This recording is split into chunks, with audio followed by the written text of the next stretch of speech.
Hello, welcome to सिसजोन। आज के session में हम कस्टम कंपोनेंट क्रिएट करेंगे। चलिए स्टार्ट करते हैं। कस्टम कंपोनेंट कंपोनेंट क्या होता है? जो भी हम फंक्शन क्रिएट करते हैं, जो भी हमारे .js फाइल होती है, उसमें जो भी हम फंक्शन क्रिएट करते हैं उसको एज अ कंपोनेंट ट्रीट होता है। मेजरली रिएक्ट में हम फंक्शन क्रिएट करते हैं, इसके वजह से वो सारा कंपोनेंट ही कंपोनेंट ट्रीट होता है।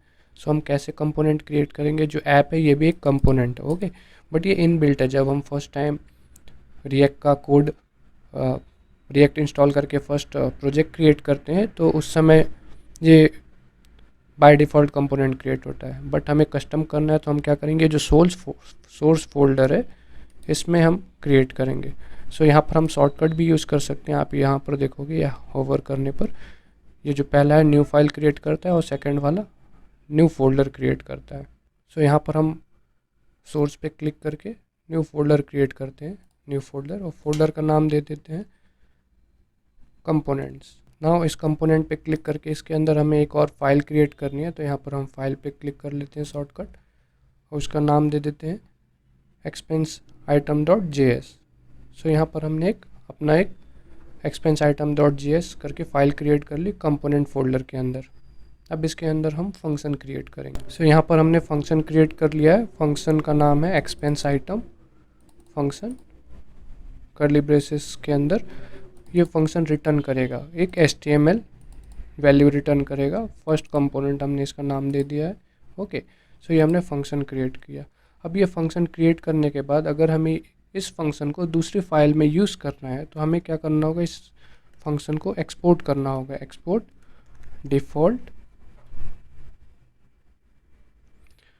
देन जो भी आपका फंक्शन का नाम होगा उसको हमें एक्सपोर्ट करना होगा। हमने इसको एक्सपोर्ट कर लिया।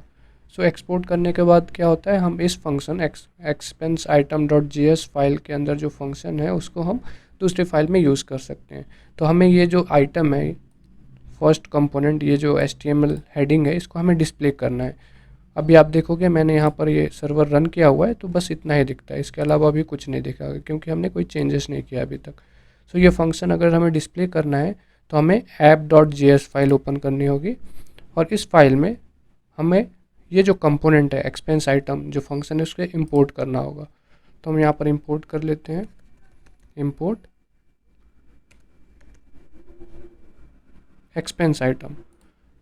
एक्सपेंस आइटम जब हम इंपोर्ट करेंगे तो ये ऑटो पॉपुलेट हो जाता है। किस लोकेशन पे? फ्रॉम डॉट यानी current location means current folder, component folder के अंदर फाइल है एक्सपेंस आइटम। जो भी हम जब कंपोनेंट इंपोर्ट करते हैं तो हमें उसका एक्सटेंशन नहीं देना होता, बस उसका नाम देना होता फाइल का, और उधर से हम ये फंक्शन इंपोर्ट कर लिए। यहाँ पर हमने इंपोर्ट कर लिया।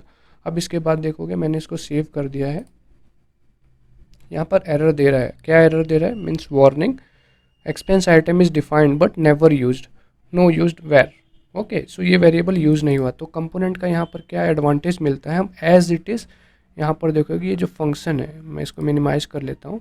इस फंक्शन के अंदर जो हमारा रिटर्न देखोगे इसके अंदर सारे HTML के ही पार्ट है जो हम JSX देखे थे लास्ट सेशन में। यहाँ पर मैं क्या करूँगा? जो वेलकम रिएक्ट है इसके अंदर एक मैं ये जो कंपोनेंट है उसको एज हम टैग ट्रीट कर सकते हैं। यहाँ पर मैंने इसको एज अ टैग ट्रीट किया है। ये हमारा एक कंपोनेंट हो गया। इसको मैंने सेव कर दिया, सर्वर रन हो गया।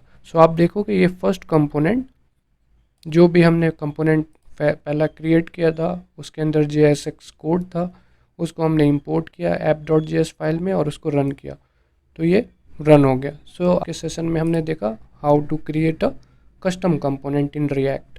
मिलते हैं नेक्स्ट सेशन में। Thank you.